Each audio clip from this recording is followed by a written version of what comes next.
Well, it's finally here, the 2022 NHL Draft. We're going to see which prospects go to which team. We're going to see who the New Jersey Devils select with the second overall pick in the first round. There's a lot to discuss, so I'm bringing in a draft expert to talk everything prospects and the NHL Draft that's happening later tonight. It's Chris Peters. He's one of the best in the business. There's a whole lot to discuss. Buckle up. Happy draft day, everybody. You're Locked On Devils, your daily podcast on the New Jersey Devils. Part of the Locked On Podcast Network, your team every day. Hi, this is Bryce Salvador, and you're Locked On Devils with Trey Matthews. Elliott scores! Oh, Stevens stepped up, nailed it. Brodor's got the puck. What a shot. The Devils win the Stanley Cup. Alrighty now, what is up, New Jersey? Welcome back to the Locked On Devils podcast here on the Locked On Network. I'm your host, college hockey play-by-play announcer, and also Devils writer for Pucks and Pitchforks, Trey Matthews. Joined alongside me because when this episode goes live, it'll be the day of the NHL Draft. It is Chris Peters. Chris Peters currently works for FloHockey. He's been featured on Daily Faceoff, ESPN, CBS Sports, USA Hockey. So he is the man when it comes to draft prospects and what might happen come tonight. Chris, how you doing? I'm doing well, Trey. Thanks for having me, man. This is it's a pleasure. Just glad that we are finally here at draft week and ready to make some picks. I know. I've been talking about it the last few days because Bob McKenzie recently released his mock draft. He projects that Uri Slafkovsky will go number one, and Bob McKenzie's never been wrong about the first overall selection for like the past 10 or so years. So but the New Jersey Devils could also select Shane Wright. But before we talk about prospects specifically, I want to get your opinion about the draft in general, because I've been hearing that it's not really that strong of a draft class outside of the top five. Can you give some insight on what the draft should look like throughout the course of tonight? Yeah, well, I think, the draft is so frequently we think about it in terms of what it looks like at the very top of the draft. And not having a clear-cut number one certainly kind of puts a damper on the class. And you say, oh, well, there's no generational player. There's no guy that looks like a franchise-altering pick. That's something that certainly impacts the opinion of the entire draft class. But I would say that the general consensus is the class is probably closer to average if we were looking at the entire thing. Basically, if you're just looking at the entire draft, I think it's a lot closer to average. You're going to find value in the mid first round. You're going to find value in the late first round and into the second round. There's a wide belief that it depends on how you define depth. I think that this draft has really good high end. They've got some solid enough high end guys. The mid range is okay. And then the rest of it is kind of like it is every year, where it's basically just kind of a crapshoot once you get outside of the third round, and really even before that. So, you're just hoping. You're hoping you find NHL players in every which way, and as this class will show, just as every class before it does, there are NHL players to be found here, and there are going to be some stars that come out of it as well.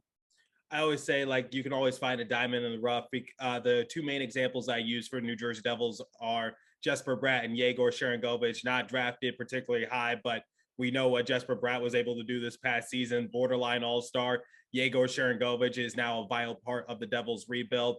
Before we talk about diamonds in the rough, you currently work for FloHockey, got a new job there. So first and foremost, congratulations on your new position.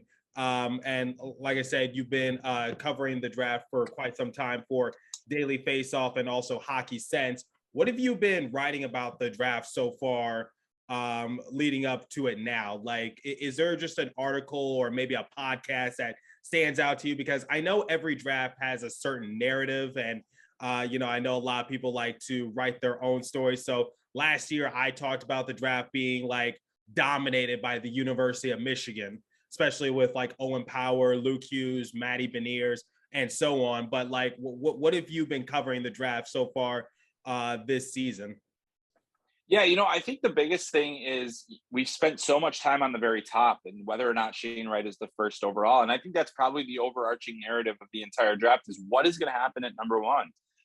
And that has been the narrative over the last couple of months, as opposed to the entire season. It was just kind of the default was Shane Wright.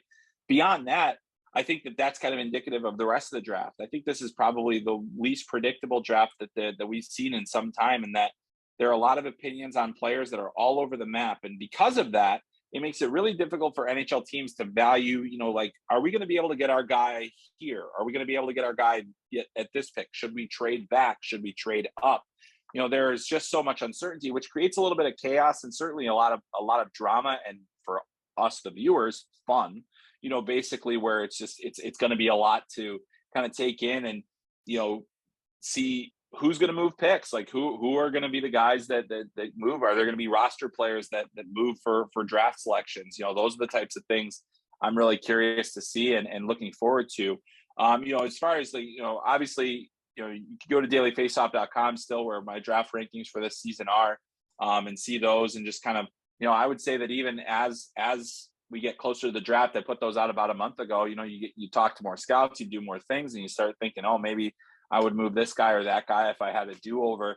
And quite frankly, at this point, if I had a do-over, I'd probably have Shane Wright third on my board, and have Logan Cooley, who I have number 1, and then Uri Slafkovsky number 2, and then Shane Wright 3. I just think in terms of overall upside, Cooley and Slafkovsky are the two guys that offer a little bit more. And I had Shane Wright second on my board, and just as I continue to, get closer to this draft, I start wondering, maybe how much are we still anchored to his being the exceptional status player and his rookie season in the OHL, which was so exceptional. He got exceptional status, but he also had a season, his rookie season when he was 15 years old, he outproduced Connor McDavid at the same age, in terms of points per game percentage.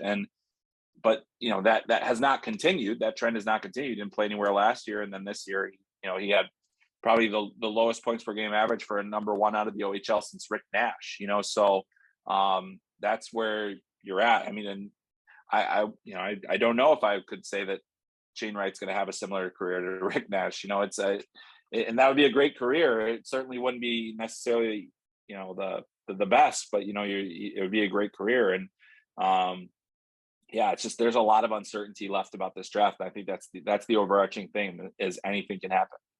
So you talked about the unpredictability of this draft, and one of the things I've been seeing recently, and you touched on it, was that Shane Wright was originally a consensus first overall pick, and now he's slipping a little bit. So I've been seeing mock drafts saying that he's going to slip to number 2 for New Jersey Devils. I even saw a mock draft saying that he was going to fall to number 4 to the Seattle Kraken. So can you go into a little bit more detail as to why more recently are people projecting Shane Wright to go down a few more positions? Because they weren't saying this a few weeks ago. Yeah, that's true. I think the public list, all the different rankings that you see over the course of a draft year, I would say that the public lists have not caught up to the industry in terms of, this has been a conversation that's been had in scouting circles all season. There have been a number of teams that never had Shane Wright as the number 1 guy, or at least they did at the early season, towards the midseason. I had Cooley at number 1 on my midseason rankings, and that was the first one where he got knocked off the top. But really, I think that's the kind of conversations that have been had around NHL circles. I've talked to teams that have him that just aren't believers. They're worried about the upside. They're worried that he's plateaued. That he's not going to progress at enough of a level. And so, the thing is that when you look at all the public lists, there can also be a lot of groupthink going on. Nobody wants to step outside of the norm in terms of, if everybody else is saying Shane Wright is number 1, then he must be number 1. But I mean, you look at other drafts in past years, there have been plenty of times where the guy who was the quote unquote obvious number 1 pick was not the best player in the draft. And I think that you have to be open to that idea.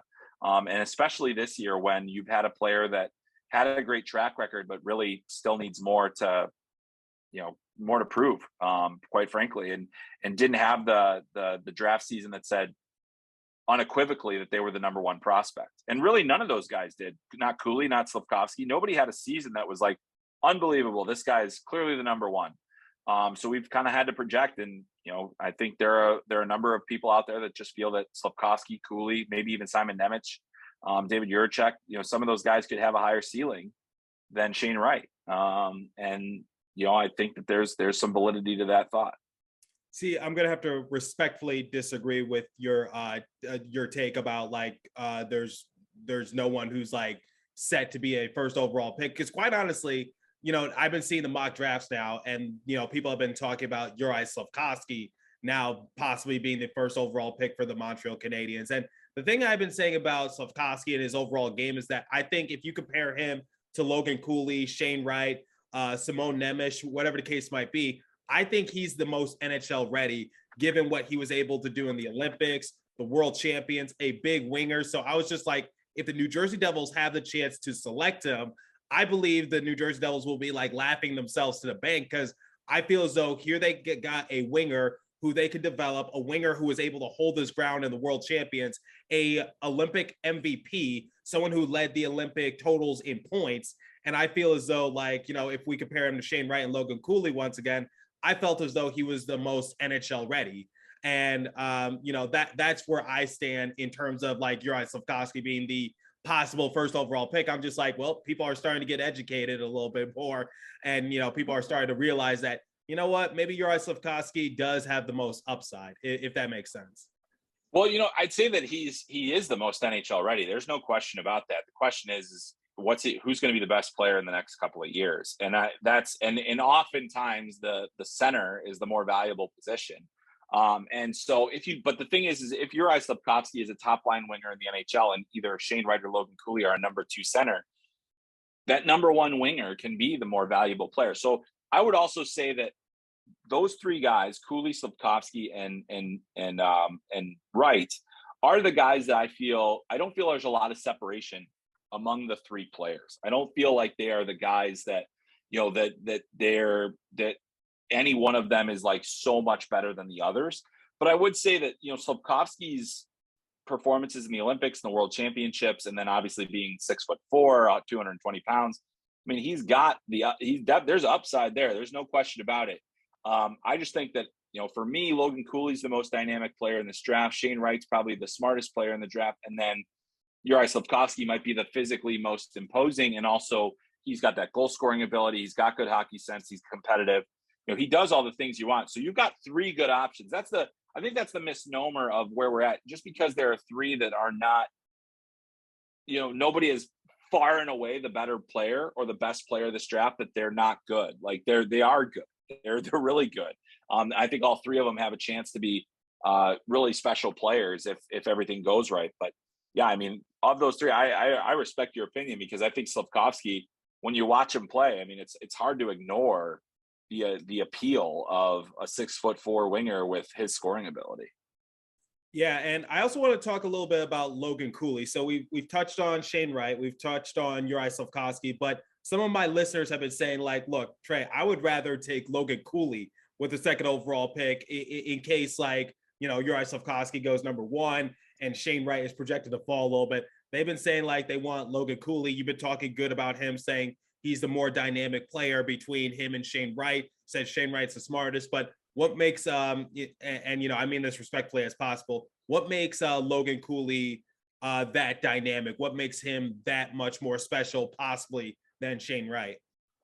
Yeah, I mean, for me, it comes down to a couple different things. Speed, for one. He's definitely the much faster player. He plays quicker. He makes decisions at a quicker pace. He's got the best processing speed of any player. He can make plays at speed, and not a lot of guys can. There are plenty of fast guys. There aren't a lot of guys can make plays at speed. Logan Cooley can make defenders miss. He can he creates openings. He finds the right guy all the time. Seems like he's got eyes in the back of his head. I think he's the most dynamic offensive player of the entire draft. When you look at the NHL, and it's all about speed, explosiveness, and things like that. And to me, Logan Cooley brings all that stuff to you. The only thing he doesn't have is the size. That's really the only to me, that's his only disadvantage against the other guys, is that he's not as big as they are. He's a little under 5'11" based on his combine measurement.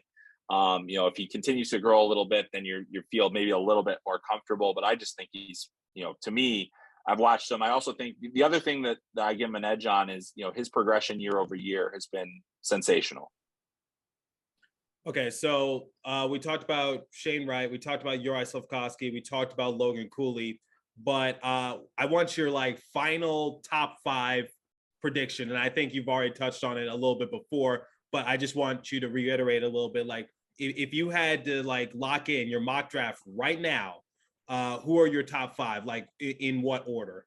So it would go like Canadiens, Devils, Coyotes, Kraken. Yeah, Kraken, and then so like the Flyers. Yeah. So I mean, honestly, the buzz continues to grow around Slafkovsky going 1, and so I think he is going to go 1. That makes it very interesting for the Devils. And in the event, there are a couple of guys that we haven't talked about. I've heard, if Slafkovsky is off the board, a lot of people think the Devils could go with one of the right shot defensemen. Could be Nemec, could be Juracek. I think it'd probably be Nemec. So I'd say 1 Slafkovsky, 2 Nemec. Now imagine that, 2 Slovakians going 1-2 in the draft, kind of crazy, but it's possible. And I know that, you've got Luke Hughes, you've got Shahir Mukhamadullin, you've got guys that are in the pipeline, but, does Cooley or Wright fit with Heischer and Hughes, and Mercer will probably be a center long term. Like, how is that going to work? So I can explain how that could work. So I think the prospect of my choosing personally would have to be Uri Slafkovsky. Yeah, because, for sure. Logan Cooley and Shane Wright, like you said, they're centers. So it's just like we already have like Jack Hughes, we have Nico Heischer, and we got Dawson Mercer. And I just felt as though, like, you know what, you can't go wrong with Shane Wright or Logan Cooley. But at the same time, it's just like I would like a winger to develop alongside with Alexander Holtz and, Fabian Zetterlund, players like that, because we have one of the best prospect pools in the entire NHL. So my personal thing is, like, I'm sure they'll put them on the bottom 6. If they were put onto an NHL roster right now, which I know wouldn't be the most likely circumstance, but just bear with me. Like, if they were put onto the roster, the opening night roster for this upcoming season, I would say that Lindy Ruff will put Shane Wright or Logan Cooley on the bottom 6, try to have them command their respective line. If that doesn't work, then they'll put them on a winger position alongside with Jack Hughes or Nico Heischer. Most likely Jack Hughes, because Hughes knows how to make the people around him a little bit better. Yeah, and I think that's certainly a possibility. What's up, guys? There's still more in store with Chris Peters, but before we continue, I want to bring you guys the first and only live read this morning, and it comes from our friends at BetOnline. So BetOnline.net is your #1 source for all your sport betting needs and info. Find all the latest sports developments, league reviews, and news, including who's going to be drafted first overall. My money's on Shane Wright, and also the MLB season. BetOnline.net is your continued source for all your sport wagering information, including live betting, esports, and scores. And BetOnline.net remains the best spot for all your sports scores, podcasts, and news this season. BetOnline.net is the fastest and easiest way to check in on all your favorite sports and events, including MMA, boxing, and golf. Head to the website today or use your mobile device to learn more about the trends in action. BetOnline, where the game starts. Please remember to gamble responsibly and visit our friends at Locked On Bets for all your betting needs there as well. Okay, let's get back to our discussion with Chris Peters as we talk everything about the NHL Draft. Take it away once again. Basically, with Cooley, I think Cooley is probably more adept to playing the wing than Wright is, but you absolutely can do that. And you don't have to put guys at their natural position right away. And in fact, a lot of times NHL centers start on the wing. I mean, Trevor Zegras started on the wing for Anaheim. They decided that they were going to put him back in the AHL so they can get more reps at center. There are so many different ways that you can develop your centers long term. So I think that makes a ton of sense. Like, if they were to take one of the forwards, it wouldn't shock me in the least. I think if Slafkovsky is gone, it does throw things for a loop a little bit. And I also wonder, what are the options of trading the pick? What are the different scenarios that exist there? That's tried something that could happen. Little to nothing. Like, I don't think it will happen, but I've seen crazier things happen. But I personally think Devils hold on to it unless they get a player like Matthew Tkachuk. But I've always said the chances of that happening are as high as my chances of going to Pluto and having breakfast with the Pope for the next few days. Yeah. It could happen theoretically, but is it likely to happen? No. Yeah, I wouldn't say it's the most likely scenario, but I think it is a scenario that's in play. And then, but just to get back on track for the mock draft too. So, if we say, let's say we got Slafkovsky 1, and then, I'll stick with Nemec at 2, and then I'll say at 3 with the Coyotes, it'd be probably Wright, and then fourth of the Kraken be Cooley, and then fifth would be Cutter Gauthier. So I would say that that's probably my, if you had to ask me right now, the way that I think it would go, that's how I think it would go. I think Arizona is a real wild card. I don't know if if it would be Wright or Cooley. I think the same thing, Seattle, will they choose to go with the defenseman route? I think Juracek could slide in there. But I think the guys that I just mentioned are the most likely in some order to go in the top five. Okay, let me ask you this, because the Devils are big on diamonds in the rough. Is there a diamond in the rough, whether it's in the first round or later on in the draft? Is there a few players to keep your eye on? Because I've had the pleasure to interview a few WHL prospects who aren't projected to be drafted high or be drafted at all, but still players to look out for. So I said Chase Coward or Charlie Wright. They've appeared on my show and talked about their hockey backgrounds. But is there a player or a few players that come to mind that are diamonds in the rough and could fall a little bit? Yeah, I mean, I think this year is full of diamonds in the rough. I think this year is full of projects and guys that are maybe, could be a really good player. I think for me, I see some of the projections with Lane Hudson being a potential second round pick from the National Team Development Program. He's a smaller guy, but I really like him a lot. I think that he's, a dynamic defenseman that just does everything right. And the only thing he doesn't do right is that he's not, 6 foot, 6'2". He's 5'8". And, those guys, they have a little bit of a harder projection, but I like him a lot. I think Devin Kaplan's another guy, another NTDP guy who I've kind of zeroed in on as a second round pick. But I think, he didn't have a chance to shine. He was down the lineup for USA and that under 18 team, but he has really dynamic skill. There's some real good skill there. He's got good size. I think as he goes to Boston University, he's going to be able to develop some of those skills a little bit more. And that's going to help him a lot in becoming a better player overall. Just being more well-rounded, being a better offensive performer. Also, if you go even further, if we're talking deep sleepers, one of the guys I really like, Central Scouting did not list him this year, but it's Kenny Connors from the Dubuque Fighting Saints in the USHL. He's a second-year draft eligible. He is headed to UMass, and he is a really interesting player. Was a top-line forward for Dubuque this year, put up a ton of points in the USHL, and I just think he's kind of a do-everything center that, you get him, you let him go to college, you let him become a star there, dominate there, and then, you've got a player that could be in your bottom six for a long time and be a producer as well.